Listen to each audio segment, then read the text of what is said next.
What's going on? Today we're reviewing the Miles Dual Electric Skateboard.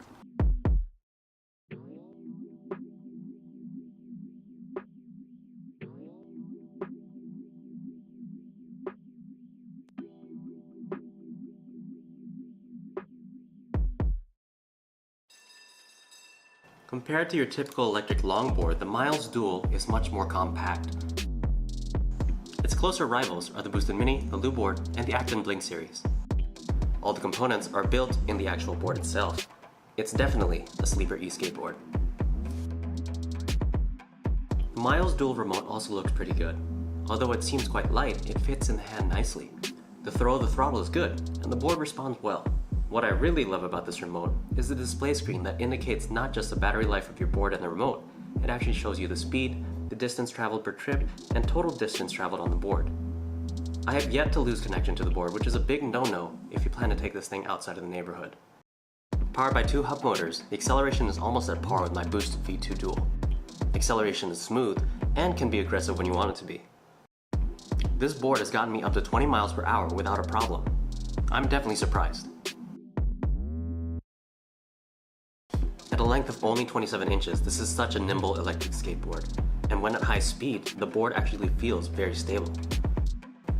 Its turning radius is perfect for tight corners, and the tail helps you turn on a dime. Just note that the board is stiff and ride stiff, so be careful on less than ideal roads, although the 80mm wheels do help. So that's my review of the Miles Dual board. I'll just give you 3 pros and 3 cons, and I guess who this would be best suited for. Number 1, this is a beautiful, compact, light, and sturdy board. This will definitely be my travel board for the upcoming months. I mean, you can actually purchase a 99 watt-hour travel compliant battery. So I can definitely put this in my suitcase and just bring it around, check it in, and take it all the places I'm going to be going. Number 2 is that this board is super agile and it's actually very stable at high speeds. For such a small board, I'm surprised as to how easy it is to turn and avoid obstacles that you need to.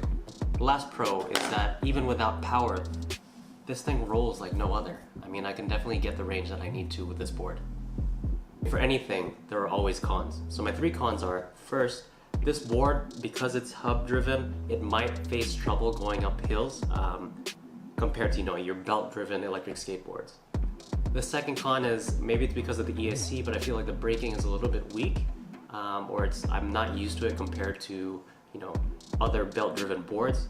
So please learn how to foot brake. And the last con is a little bit nitpicky, but it is a little bit harder to unscrew and change out the batteries on the board. To conclude, I think this board is great for people who travel. You can definitely put this in your suitcase, and whatever place you go to, you can definitely use this to get around. I also think this is great for students who need to get across campus, and it's very small and compact, so it definitely doesn't take a lot of space in the classroom. And I think this is also great for cities or neighborhoods, the flatter cities. I've yet to test this on the hills of San Francisco, but I'll try that next week and we'll see how we do there. If you like this review, be sure to like, subscribe, and comment. I'll see you guys next time.